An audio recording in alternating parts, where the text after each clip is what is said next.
क्या आपने कभी ध्यान दिया है कि कुछ लोग आपके जीवन में ऐसे भी होते हैं जो बाहर से तो बहुत मीठे होते हैं लेकिन पीठ पीछे खंजर रखते हैं। उनके साथ रहने से आपकी मानसिक शांति धीरे धीरे खत्म होने लगती है। आज हम एक बहुत ही गंभीर विषय पर बात करने जा रहे हैं। भगवान श्री कृष्ण जी कहते हैं कि संसार में सबसे खतरनाक शत्रु वह नहीं है जो तलवार लेकर आपके सामने खड़ा है, बल्कि सबसे खतरनाक शत्रु वह है जो आपकी हर बात में हाँ में हाँ मिला रहा है, लेकिन भीतर ही भीतर आपके पतन की कामना कर रहा है। आज की इस चर्चा में हम जानेंगे कि उन लोगों की पहचान कैसे करें जो सामने तो तारीफ़ों के पुल बांधते हैं लेकिन पीठ पीछे आपकी जड़ें काटते हैं। आधुनिक मनोविज्ञान भी यही कहता है कि जो इंसान ज़रूरत से ज़्यादा मीठा बोलता है उसके अंदर कहीं ना कहीं गहरा स्वार्थ या ईर्ष्या छिपी होती है। ऐसे लोग आपको कभी आपकी कमियां नहीं बताएंगे। अगर आप कोई गलत काम भी कर रहे होंगे तो वो कहेंगे, अरे तुम तो बिल्कुल सही हो। ऐसा वो इसलिए करते हैं ताकि आप कभी खुद को सुधार न पाएं और जीवन में हमेशा उनके पीछे ही रहें। श्री कृष्ण जी ने गीता में स्पष्ट कहा है कि सच्चा मित्र वही है जो आपकी गलतियों पर आपको आईना दिखाए, न कि आपकी चापलूसी करे। आइए इसे श्री कृष्ण जी के जीवन से जुड़े दो बहुत ही सटीक उदाहरणों से गहराई से समझते हैं। यह बात तब की है जब श्री कृष्ण जी मात्र कुछ ही दिनों के थे। मथुरा में कंस को जब पता चला कि गोकुल में उसका काल जन्म ले चुका है तो उसने पूतना नाम की एक खूंखार राक्षसी को भेजा। अब यहाँ ध्यान देने वाली बात यह है कि पूतना गोकुल में अपने असली डरावने रूप में नहीं आई थी। उसने एक अत्यंत सुंदर, कोमल और ममतामयी स्त्री का रूप धारण किया था। उसके चेहरे पर इतनी शांति और मिठास थी कि गोकुल के किसी भी इंसान को उस पर शक नहीं हुआ। यहाँ तक कि माता यशोदा ने भी उसे एक भली स्त्री समझकर बाल कृष्ण के पास जाने दिया। पूतना बाहर से तो ममता दिखा रही थी लेकिन उसके भीतर जहर भरा हुआ था। वह श्री कृष्ण जी को वह मीठा जहर पिलाकर मारना चाहती थी, लेकिन भगवान तो अंतर्यामी हैं। उन्होंने पूतना के बाहरी रूप को नहीं देखा बल्कि उसके हृदय में भरे जहर को पहचान लिया। जब पूतना ने उन्हें दूध पिलाना शुरू किया तो श्री कृष्ण जी ने दूध के साथ साथ उसके प्राण भी खींच लिए और उसका वध कर दिया। इस प्रसंग से हमें यह बहुत बड़ी सीख मिलती है कि कभी भी किसी बाहरी रूप, उसके मीठे शब्दों और उसके दिखावटी प्रेम के झांसे में तुरंत नहीं आना चाहिए। आज के समाज में भी कई पूतनाएं घूम रही हैं। शायद आपके दफ्तर में, आपके पड़ोस में या आपके रिश्तेदारों के बीच। वो आपसे मीठी बातें करके आपके रहस्य जान लेते हैं और फिर उसी जानकारी का इस्तेमाल आपको नुकसान पहुंचाने के लिए करते हैं। अपनी आंखें खुली रखिए और नियत को पहचानना सीखिए। आइए अब महाभारत के उस दौर में चलते हैं जब 18 दिन का महायुद्ध समाप्त हो चुका था। कौरव हार चुके थे और दुर्योधन मारा जा चुका था। युद्ध के बाद पांचों पांडव श्री कृष्ण जी के साथ महाराज धृतराष्ट्र से मिलने और उनका आशीर्वाद लेने पहुँचे। धृतराष्ट्र जन्म से अंधे थे, लेकिन पुत्र मोह ने उनकी बुद्धि को भी अंधा कर दिया था। जब भीम धृतराष्ट्र के सामने गए तो धृतराष्ट्र ने बड़े ही प्रेम भरे स्वर में कहा, आओ भीम, मेरे पास आओ। तुमने मेरे सभी पुत्रों को मारा है, फिर भी तुम मेरे भतीजे हो। मैं तुम्हें गले लगाकर अपना सारा क्रोध त्यागना चाहता हूँ। धृतराष्ट्र के शब्दों में बहुत मिठास थी। ऐसा लग रहा था जैसे उन्होंने सच में पांडवों को माफ कर दिया है। लेकिन श्री कृष्ण जी धृतराष्ट्र के मन में पल रहे उस भयानक जहर को भांप गए। जैसे ही भीम आगे बढ़ने लगे, श्री कृष्ण जी ने भीम को पीछे खींच लिया और उनके स्थान पर लोहे की बनी हुई भीम के आकार की एक विशाल मूर्ति धृतराष्ट्र के सामने कर दी। धृतराष्ट्र ने उस मूर्ति को भीम समझकर गले लगाया और अपने अंदर का सारा छिपा हुआ क्रोध और जहर उस आलिंगन में उतार दिया। उन्होंने उस मूर्ति को इतनी जोर से जकड़ा कि वह लोहे की मूर्ति वहीं चूर चूर होकर टूट गई। और उस दिन वहाँ सच में भीम होते तो उनकी पसलियाँ टूट चुकी होती और वे जीवित नहीं बचते। श्री कृष्ण जी हमें सिखाते हैं कि जो इंसान अंदर से आपसे ईर्ष्या रखता है, उसका अचानक दिखाया गया अत्यधिक प्रेम बहुत खतरनाक हो सकता है। जब कोई इंसान जिसने हमेशा आपका बुरा चाहा हो अचानक आपके प्रति बहुत मीठा और हितैषी बन जाए तो सतर्क हो जाइए। वह गले मिलने के बहाने आपकी पसलियां तोड़ने की साजिश रच रहा हो सकता है। उनके शब्दों पर नहीं, उनके पुराने कर्मों पर विश्वास करें और एक सुरक्षित दूरी हमेशा बनाकर रखें। इससे हमें पता चलता है कि जीवन में चापलूसों और मीठा जहर उगलने वालों से खुद को दूर रखना चाहिए। आपकी सच्ची सफलता इसी में है कि आप पहचान सकें कि कौन आपकी सफलता में सच में खुश है और कौन सिर्फ खुश होने का नाटक कर रहा है। अपनी कमजोरियां और अपने भविष्य के प्लान कभी भी ऐसे लोगों के साथ साझा न करें। याद रखिए, जहर चाहे कितनी भी सुंदर बोतल में क्यों न रखा हो और उसे चाहे कितनी भी मिठास के साथ क्यों न परोसा जाए, उसका परिणाम सिर्फ और सिर्फ मृत्यु ही होता है। श्री कृष्ण जी कहते हैं कि युद्ध केवल हथियारों से नहीं बल्कि मनोबल से जीता जाता है। जिसका मनोबल टूट गया वह मैदान में खड़े रहने के बावजूद हार चुका होता है। हमारे जीवन में कुछ जहरीले लोग ऐसे होते हैं जिनका काम ही आपकी हिम्मत को पंगु बनाना है। वे आपको हर पल यह एहसास दिलाते हैं कि आप कुछ नहीं कर सकते, आपकी योजना बेकार है और आपकी मेहनत का कोई फल नहीं मिलेगा। ऐसे लोग आपकी सकारात्मक ऊर्जा को इस तरह सोख लेते हैं कि आप खुद पर संदेह करने लगते हैं। श्री कृष्ण जी ने महाभारत के युद्ध में स्पष्ट दिखाया है कि एक नकारात्मक साथी कैसे आपकी हार का कारण बन सकता है। महाभारत के युद्ध के 17वें दिन कर्ण कौरव सेना के प्रधान सेनापति बने। कर्ण एक अत्यंत शक्तिशाली योद्धा थे जिनके पास इंद्र का दिया हुआ अमोघ अस्त्र और वर्षों की तपस्या थी।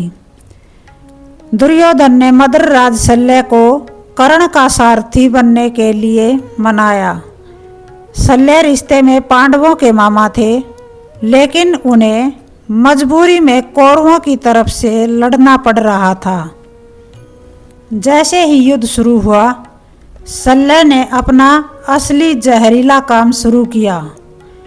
हर बार जब कर्ण कोई शक्तिशाली बाण छोड़ते शल्य उनकी तारीफ करने की बजाय, कर्ण तुम चाहे कितनी भी कोशिश कर लो, अर्जुन के सामने तुम कुछ भी नहीं हो। अर्जुन देवपुत्र है, उसके पास साक्षात नारायण हैं।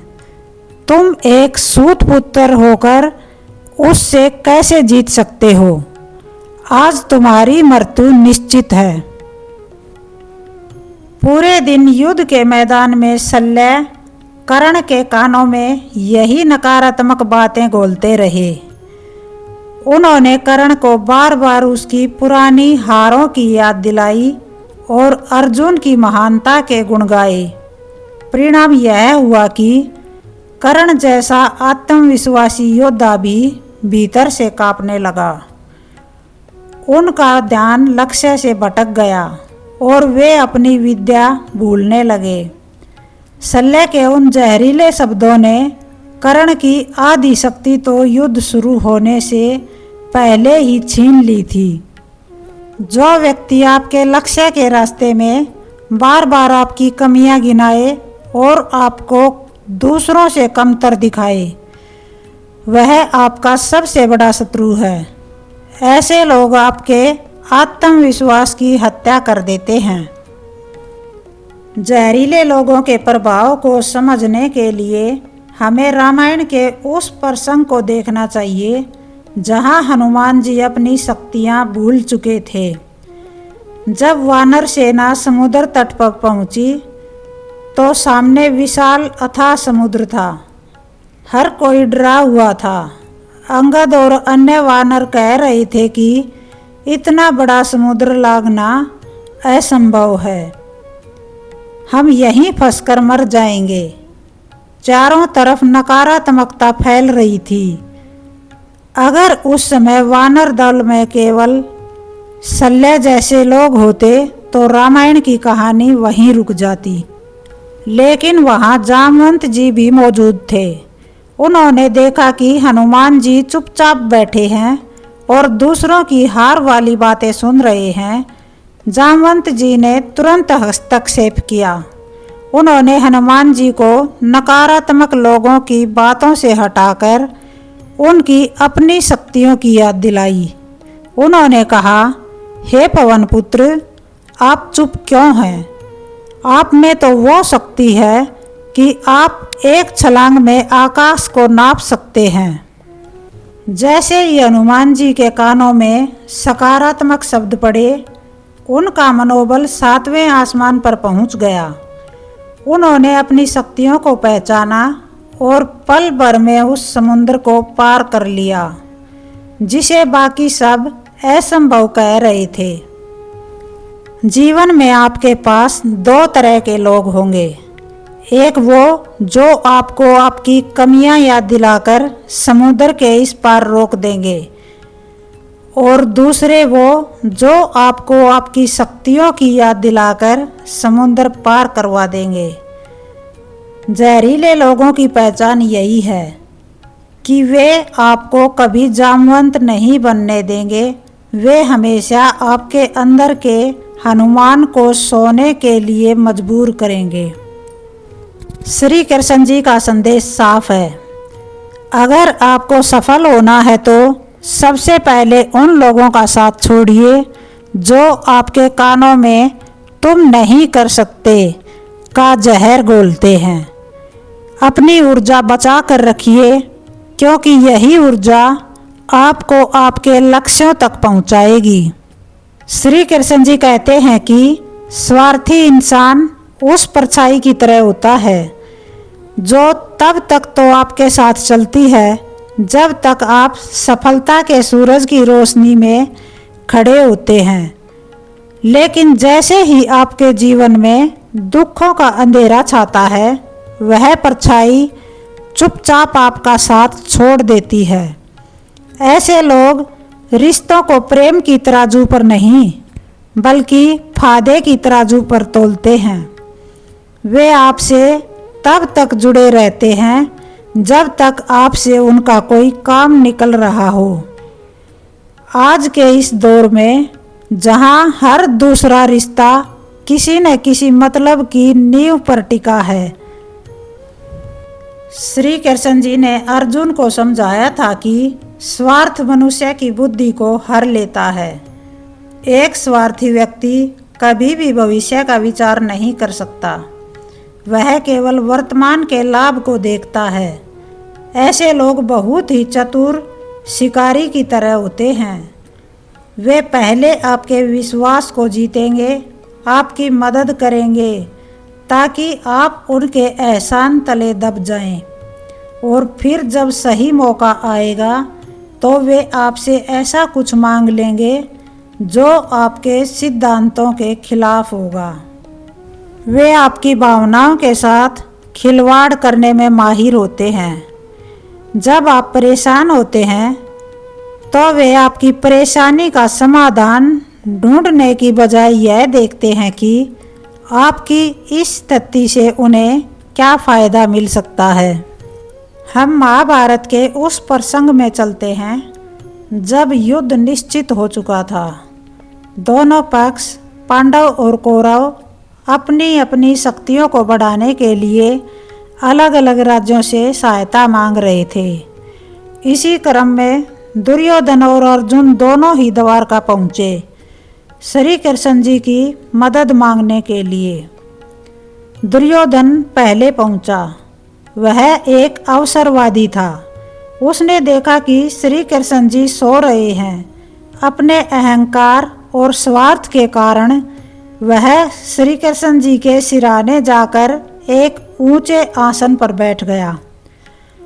उसके मन में कृष्ण के प्रति कोई श्रद्धा नहीं थी, केवल यह लालच था कि कृष्ण की महान नारायणी सेना उसे मिल जाए। थोड़ी देर बाद अर्जुन आए और वे भगवान के चरणों की ओर हाथ जोड़कर खड़े हो गए। जैसे ही श्री कृष्ण जी की आंखें खुली, उनकी दृष्टि सबसे पहले चरणों में खड़े श्री अर्जुन पर पड़ी। दुर्योधन ने तुरंत हस्तक्षेप किया और कहा, हे कृष्ण, मैं पहले आया हूँ, इसलिए सहायता पर पहला अधिकार मेरा है। श्री कृष्ण जी मुस्कुराए और बोले, दुर्योधन, भले ही तुम पहले आए हो, लेकिन मेरी दृष्टि सबसे पहले अर्जुन पर पड़ी है, इसलिए सहायता मांगने का पहला अवसर मैं अर्जुन को देता हूँ। श्री कृष्ण जी ने एक बहुत ही कठिन शर्त रखी। उन्होंने कहा, एक तरफ मेरी नारायणी सेना होगी जो अत्यंत शक्तिशाली है और जिसे हराना असंभव है, और दूसरी तरफ मैं अकेला रहूँगा बिना किसी शस्त्र के निहत्था। मैं युद्ध में शस्त्र नहीं उठाऊँगा। अब अर्जुन, तुम चुनो, तुम्हें क्या चाहिए।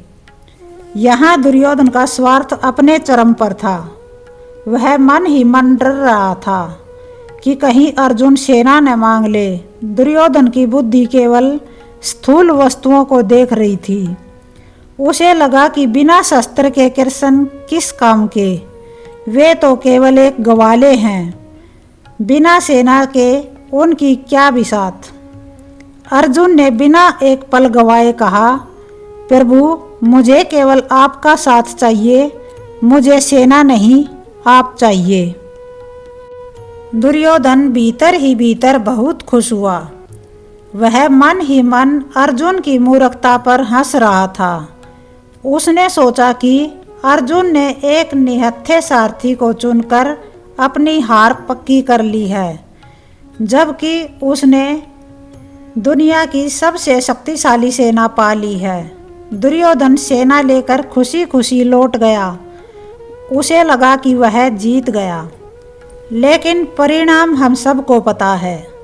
दुर्योधन ने नारायण को छोड़कर नारायणी सेना चुनी, यानी उसने स्रोत को छोड़कर संसाधन को चुना।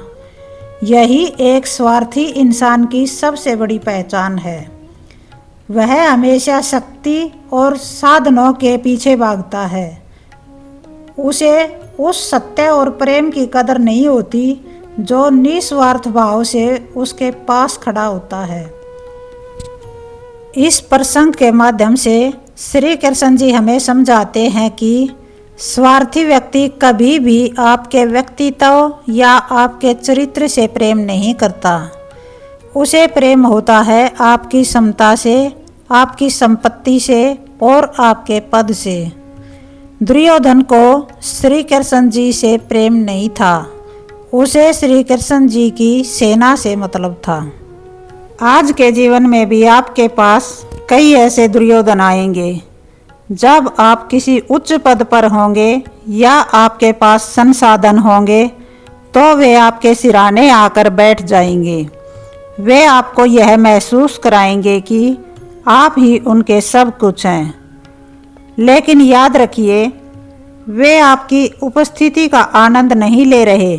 वे उस सेना यानी आपके पास मौजूद सुख सुविधाओं का इंतजार कर रहे हैं जो वे आपसे प्राप्त कर सकते हैं।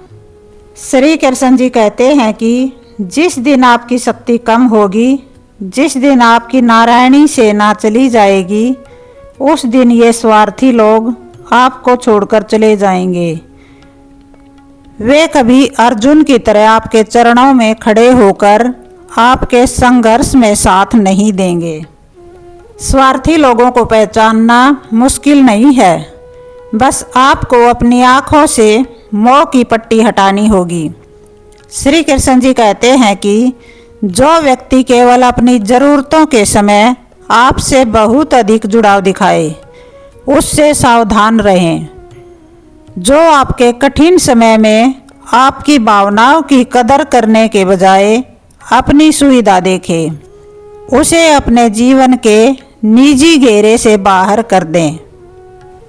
धर्म का मार्ग यही कहता है कि रिश्तों में लेन देन नहीं, समर्पण होना चाहिए।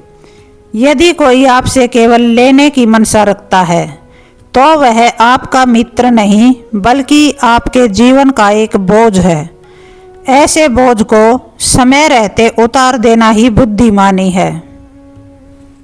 इंसान की जिंदगी इस बात से नहीं बदलती कि वह कितनी मेहनत करता है, बल्कि इस बात से बदलती है कि वह किसकी सलाह मानता है। हमारे आसपास कुछ ऐसे लोग होते हैं जो हमेशा हमारे शुभ चिंतक होने का नाटक करते हैं। वे ऐसी भाषा बोलते हैं जैसे वे सिर्फ हमारा भला चाहते हों, लेकिन असल में उनकी सलाह एक धीमे जहर की तरह होती है जो धीरे धीरे हमारी सोचने समझने की शक्ति को खत्म कर देती है। श्री कृष्ण जी कहते हैं कि बुद्धि ही वह सारथी है जो जीवन के रथ को सही दिशा में ले जाती है, और अगर यह सारथी ही गलत इंसान के हाथ में चला जाए तो विनाश निश्चित है। ऐसे लोग सीधे वार नहीं करते, वे आपके कान भरते हैं। वे आपको अपनों के खिलाफ भड़काते हैं। वे आपकी कमियों को आपकी ताकत बताकर आपको अहंकार के गड्ढे में धकेल देते हैं। वे आपको कभी शांति का रास्ता नहीं दिखाएंगे, बल्कि हमेशा छल कपट और शॉर्टकट का रास्ता सुझाएंगे। श्री कृष्ण जी ने पूरी महाभारत में एक ऐसे ही पात्र के माध्यम से हमें चेताया है जिसका नाम था शकुनी। महाभारत की पूरी कहानी में अगर कोई सबसे खतरनाक व्यक्ति था तो वह कोई योद्धा नहीं बल्कि एक सलाहकार था, मामा शकुनी। शकुनी का हथियार उसकी तलवार नहीं बल्कि उसकी जुबान और उसके पासे थे। दुर्योधन बचपन से ही बहुत शक्तिशाली था, लेकिन वह बुरा नहीं था। उसके मन में पांडवों के प्रति जो नफरत और ईर्ष्या का बीज बोया गया वह शकुनी की ही देन थी। जब पांडव वनवास से लौटे और उन्होंने अपना इंद्रप्रस्थ नगर बसाया तो उसकी भव्यता देखकर दुर्योधन जल भुन गया। वह परेशान था। एक सच्चा सलाहकार उससे कहता कि तुम भी मेहनत करो और अपने राज्य को वैसा ही बनाओ। लेकिन शकुनी ने क्या किया? उसने दुर्योधन की इस जलन को हवा दी। उसने कहा, भांजे, युद्ध करके तुम पांडवों को कभी नहीं जीत पाओगे, क्योंकि उनके साथ अर्जुन का गांडीव और भीम की गदा है। लेकिन मेरे पास एक ऐसा तरीका है जिससे तुम बिना खून बहाए उनका सब कुछ छीन सकते हो। शकुनी ने दुर्योधन को जुए की सलाह दी। उसने दुर्योधन को समझाया कि धर्म और ईमानदारी से कुछ हासिल नहीं होता, सब कुछ चालाकी से मिलता है। उसने दुर्योधन के मन में यह बात बैठा दी कि पांडव उसके दुश्मन हैं और उनका अपमान करना ही उसकी जीत है।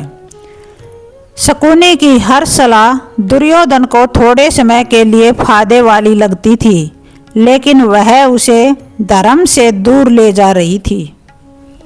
बड़ी सभा में जब द्रौपदी का अपमान हुआ तो वह भी शकुनी की सलाह का नतीजा था। शकुनी जानता था कि पांडवों को अगर पूरी तरह तोड़ना है तो उनके सम्मान पर चोट करनी होगी। उसने दुर्योधन को उकसाया, उसे बार बार याद दिलाया कि वह हस्तिनापुर का असली राजा है और पांडव केवल उसके नौकर हैं। इस गलत सलाह ने दुर्योधन की बुद्धि पर ऐसा पर्दा डाल दिया कि उसे अपने पिता धृतराष्ट्र और गुरु द्रोणाचार्य की सही बातें भी चुभने लगी। शकुनी का मकसद दुर्योधन को जिताना नहीं था, बल्कि वह अपनी पुरानी रंजिश के कारण कुरु वंश का नाश करना चाहता था। उसने दुर्योधन को अपना मोहरा बनाया। दुर्योधन को लगता रहा कि मामा उसके सबसे बड़े हमदर्द हैं, लेकिन असल में शकुनी उसे धीरे धीरे शमशान की तरफ ले जा रहा था। जब युद्ध की बात आई तब भी शकुनी ने शांति का हर रास्ता बंद कर दिया। उसने दुर्योधन को विश्वास दिलाया कि वह अजय है और पांडव उसका कुछ नहीं बिगाड़ पाएंगे। अंत में क्या हुआ? दुर्योधन का पूरा परिवार खत्म हो गया, उसका राज्य चला गया और वह खुद तड़प तड़प कर मरा। मरते समय उसे एहसास हुआ कि उसने जिन लोगों की बात मानी उन्होंने ही उसे डुबो दिया। इस प्रसंग से हमें यह समझना चाहिए कि आपके कान में कौन क्या बोल रहा है, इस पर बहुत ध्यान देने की ज़रूरत है। सलाहकार के रूप में छिपे हुए जहरीले लोग अक्सर आपकी उन इच्छाओं को बढ़ावा देते हैं जो गलत होती हैं। अगर आप किसी से नफरत करते हैं तो वे आकर उस नफरत को और बढ़ाएंगे। अगर आप लालची हैं तो वे आपको चोरी या बेईमानी की सलाह देंगे।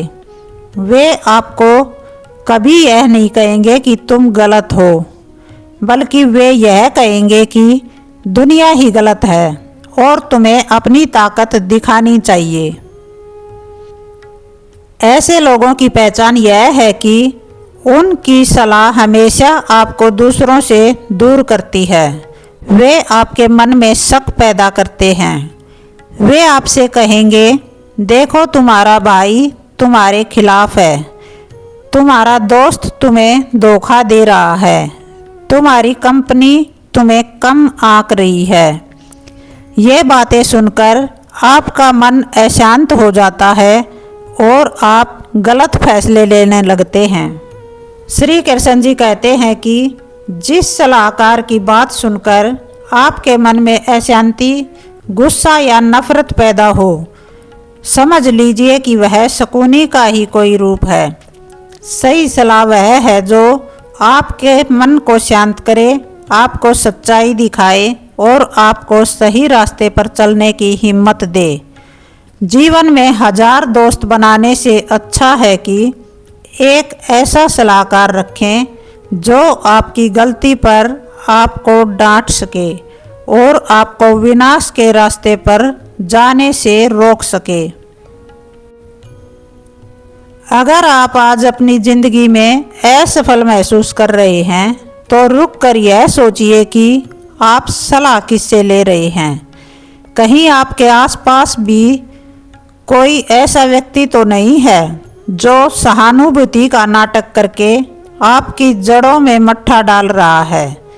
अपनी बुद्धि को श्री कृष्ण जी के चरणों में समर्पित करें और केवल उसी की सुने जो आपके चरित्र को ऊंचा उठाए, न कि जो आपको छल कपट करना सिखाए। अब तक हमने जाना कि जहरीले लोग कैसे होते हैं, वे कैसे मीठे बोलते हैं, कैसे हमारा हौसला तोड़ते हैं और कैसे गलत सलाह देकर हमें बर्बाद करते हैं। लेकिन सबसे बड़ा सवाल यह है कि जब हमें पता चल जाए कि कोई इंसान हमारे लिए जहर है तो हमें क्या करना चाहिए? क्या हमें उनसे लड़ना चाहिए?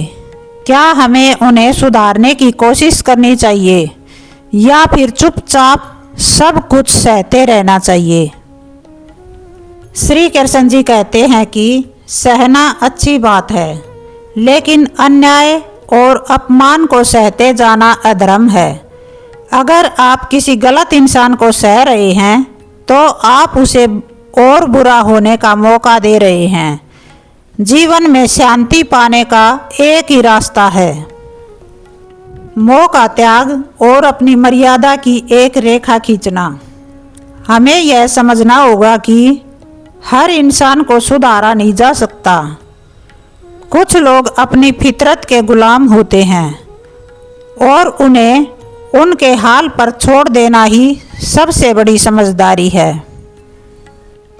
यह कहानी हमें सिखाती है कि धैर्य और सहनशीलता की भी एक सीमा होती है।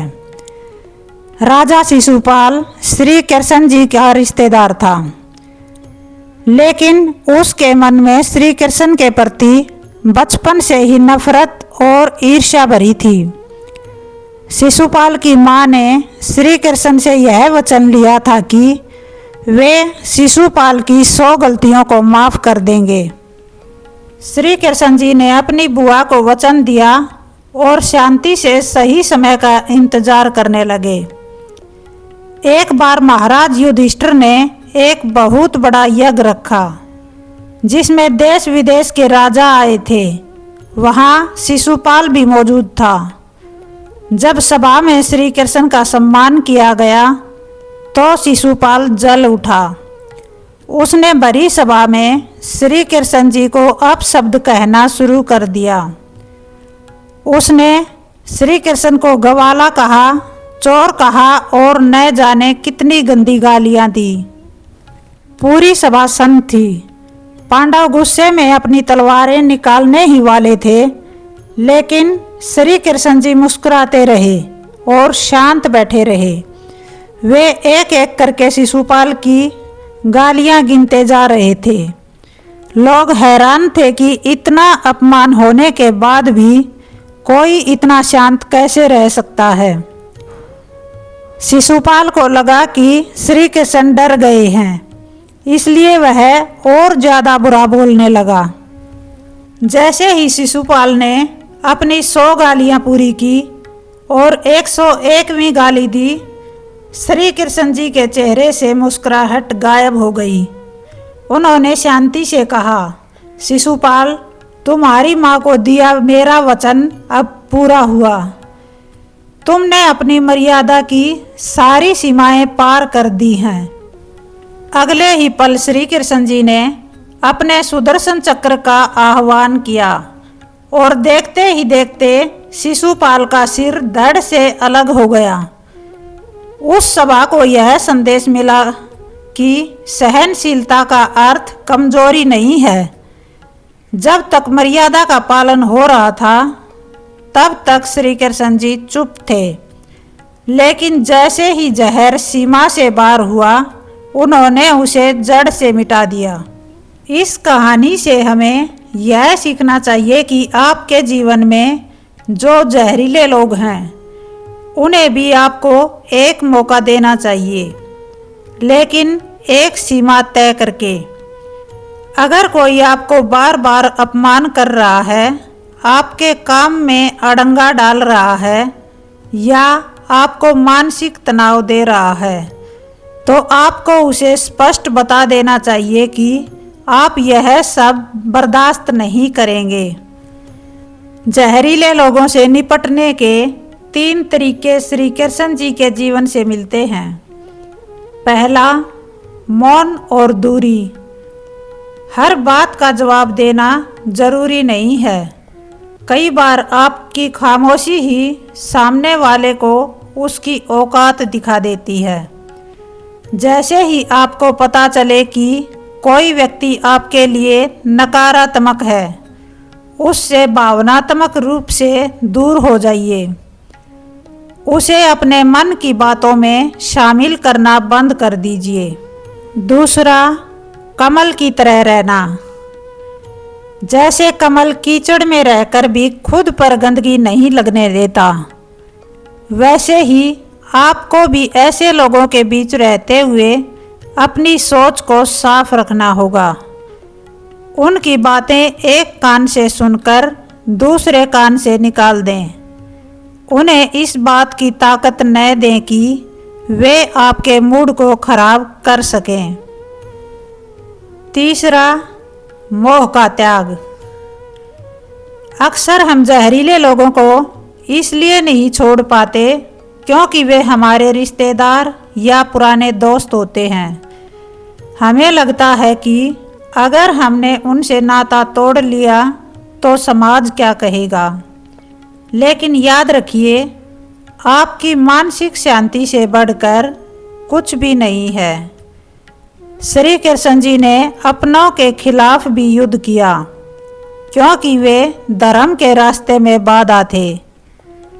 जो इंसान आपकी तरक्की और आपकी शांति का दुश्मन है, वह आपका अपना कभी नहीं हो सकता। जिंदगी में खुश रहने का मंत्र बहुत ही सरल है। उन लोगों को करीब रखिए जो आपके चेहरे पर मुस्कुराहट लाते हैं, और उन लोगों से सादर नमस्ते कर लीजिए जो आपकी आंखों में आंसू या मन में बेचैनी पैदा करते हैं। आपका दिल एक मंदिर है, इसमें केवल अच्छे विचारों और अच्छे लोगों को जगह दें। जहरीले लोगों को बाहर का रास्ता दिखाना कोई पाप नहीं, बल्कि खुद पर किया गया सबसे बड़ा एहसान है।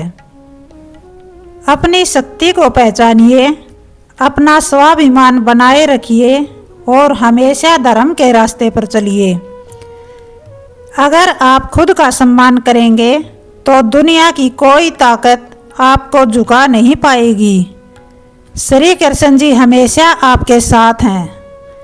बस आपको अपना मन का दर्पण साफ रखना होगा।